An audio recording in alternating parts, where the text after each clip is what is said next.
and close to getting to Atlanta and Super Bowl 53. Obviously, the playoffs march on with 4 more games this week. You know, I've had Brandon Lang on a couple times this season just to hang out. I love having him on and getting his analysis and what's happening in Vegas and the legality of gambling and all the other stuff that goes on, as well as some advice. But last week we talked Ravens and we talked under and over in Lamar Jackson. But I know over the weekend you got all hot and bothered about the national championship game. And I don't know that anybody really saw Clemson winning by a million points. But certainly you liked Clemson, Brandon Lang, didn't you? Well, it's funny. The announcers said, did anybody see this coming? And I've made some great calls in my career. I talked about it yesterday on my video that probably the best call I ever made was the Giants plus 11.5 over the Patriots in the Super Bowl when the Patriots were 18-0. And I said the Giants were going to win the game outright and said bet them on the money line. That was probably the best call I ever made. But Monday night I said that not only would Clemson win the game, but I said my analysis, I didn't think the game would even be close. And what I'm pissed about, because I'm never happy, is my final score was 41-31 Clemson. So I had the over, too. So I had Clemson right around their number, 41-44 right there. I was pissed Bama didn't get up around the 30 mark, so I could say I almost had the final, but it was. Well, we were all waiting for the comeback that never happened, right? Like, literally. Yeah. You were waiting at some point to say, all right, it'll become a game at some point. It'll be something to watch when there's 8 minutes left because Alabama, this never happens to Alabama, right? Like, so, seeing it coming or not seeing it coming, Clemson's pretty good. And, I think they've finally climbed the mountain, right? It's funny you say that because at the very end of my analysis, I said that 4 years ago, Clemson played Alabama in the national championship game, and they lost. But they walked away saying they punched the bully in the mouth, and we're here. I said 3 years ago they played him in the national championship the next year, and they beat him, and we're here to stay. And then last year they had Kelly Bryant as quarterback. They were challenged, and I said they were going to announce to the world that we are now the elite program. And much the way Doug Peterson outcoached Bill Belichick in last year's Super Bowl is much the same way that Dabo Swinney completely outcoached Nick Saban. It was almost, see if you agree with this, watching Nick Saban in that game try to figure out what they could do because he's never been in that position was much the way the Russian coach didn't know what to do at the end of the game against the Americans because he had never been in that situation before, and he didn't know when to pull his goal. He didn't know when to. It was the same thing when you see a great coach put into a situation that he's never been in. They don't know how to act, and that's what happened with Nick Saban. He was embarrassed by Dabo Swinney. And if you watch the interviews after the game, last thing I'm going to say is good for Dabo. If I'm a kid and I'm a parent and I want my kid to go an elite 5-star recruit, go play for somebody, it's not going to be the robot, Nick Saban. It's going to be the heartfelt, genuine, sincere Dabo Swinney. I've never been happier, and like you said, now we move into the NFL playoffs, the divisional round. Great matchups.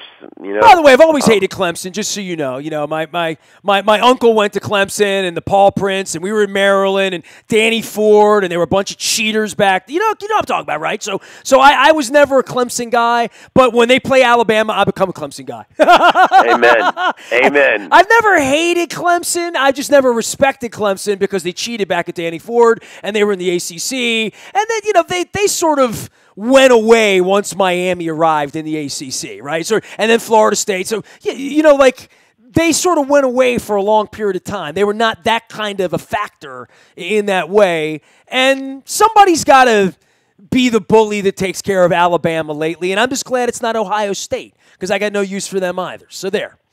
I've said my piece. Hey, who's to say the Ravens aren't going to fall off the face of the earth the next couple of years? Hey, hold on here. Hold on. Hold on. Let me get to my point. And Lamar gets hurt, and you fall into Trevor Lawrence. But I'd make you happy, wouldn't it?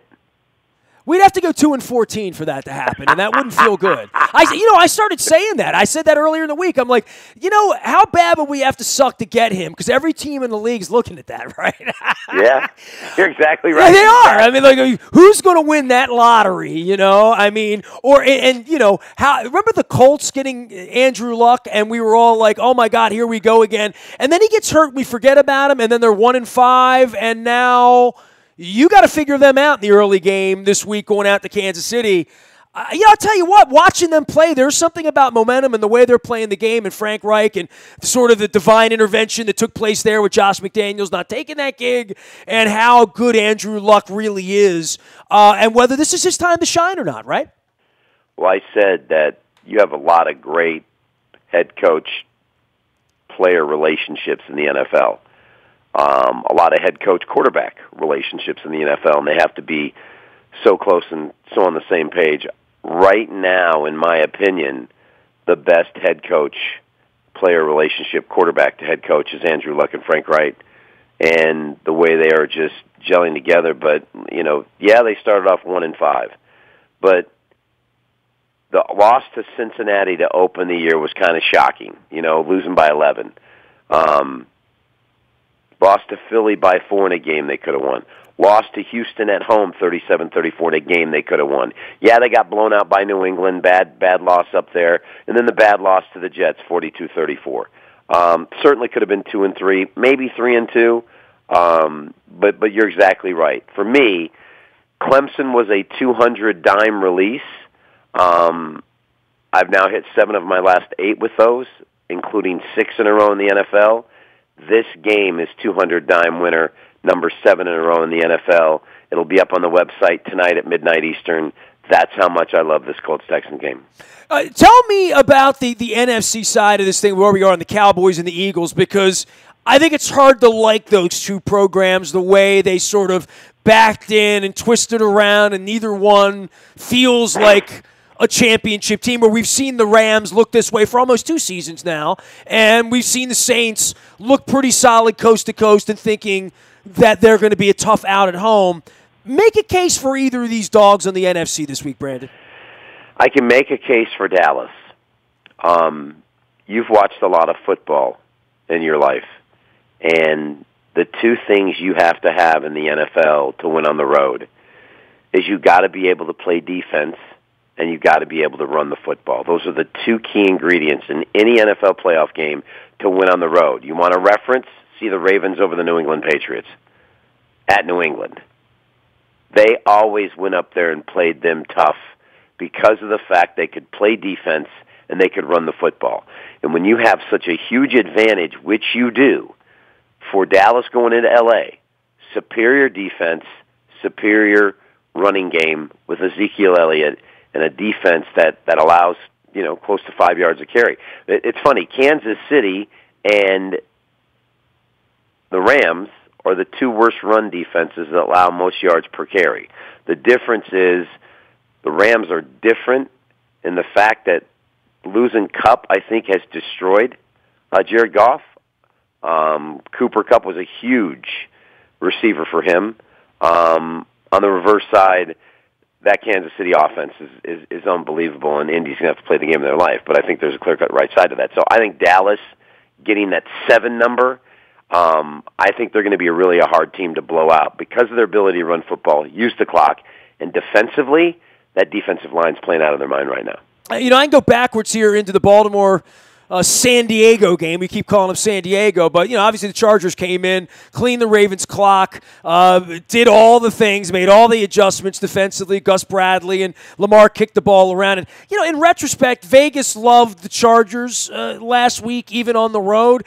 And I guess if you and I talked about this, you got the youngest quarterback in the history of playoff games facing a veteran guy who's kind of hungry to win, who got embarrassed 2 weeks ago. The whole team got embarrassed 2 weeks ago. You say trap game is what we would call it on the east side of Baltimore. But, around here, I don't know that we're all that shocked that the rookie kid quarterback went out there and the game was a little big for him, because it was. Yeah, but I think from a offensive standpoint, I think they could have gone a little more helter-skelter and not been so predictable after they saw the way that the Chargers were defending them with their defensive game plan.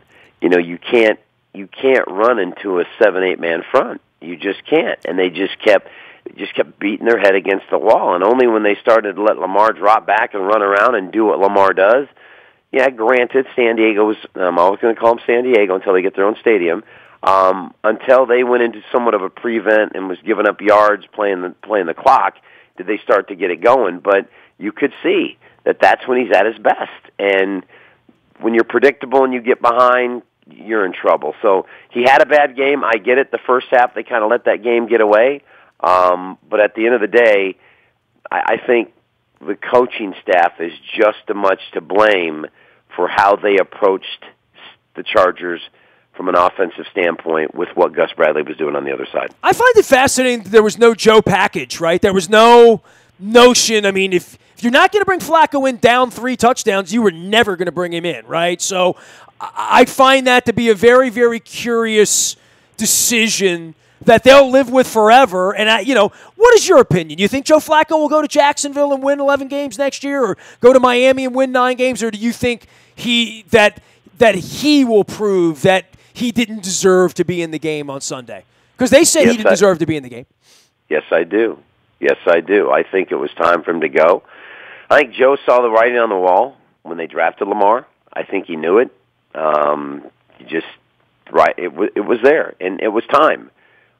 There was no way by making the decision to go with Lamar, and when Joe came back healthy, you know what, we're going to stay with Lamar. There was no way they could have brought Joe in. They were gonna let that ship sink with Lamar. He's their guy. Am I surprised? Absolutely, because your season's on the line and you got to do everything to keep it going. But at the end of the day, Joe's going to go someplace else and change of scenery, and he's going to be successful. And it wouldn't surprise me if it was Jacksonville, because that team is in place to do some good things with a good quarterback. And I think the Jacksonville Jaguars next year with that defense and Joe Flacco as their quarterback, I think Jacksonville's going to make some noise next year. As long as he doesn't go to the Redskins, that's what we say around here. Brandon Lang can be found at BrandonLang.com. Tell me what you do. Obviously, 2 for the Money, all that stuff. You can go Google it and the movies made and all that stuff. And hope to see you down in Atlanta in a couple of weeks here. But this is, sort of nitty-gritty gambler time. As I said to you before we got on the air, I said to you, it sucks. My team lost. I don't gamble. I don't play fantasy. Maybe this is the week I should start, right? Because, that's all you got left when your team gets eliminated is fantasy and gambling, right? Well, fantasy and gambling, unless you dive in and get behind the Capitals or jump on the Wizards bandwagon. And listen, or take the Orioles. Training. What's the over-under on the Orioles for wins this year? Is that posted somewhere? You have that? I mean, I'm not put you on a spot, but I mean, I'm wondering whether it's triple digits or not. That's all. I wouldn't go that far, but spring, as you say it, spring training is right around the corner. Bryce Harper, don't know where he's going. Wrap yourself up in a little Bryce Harper action. I'm worried about Machado at this point, man.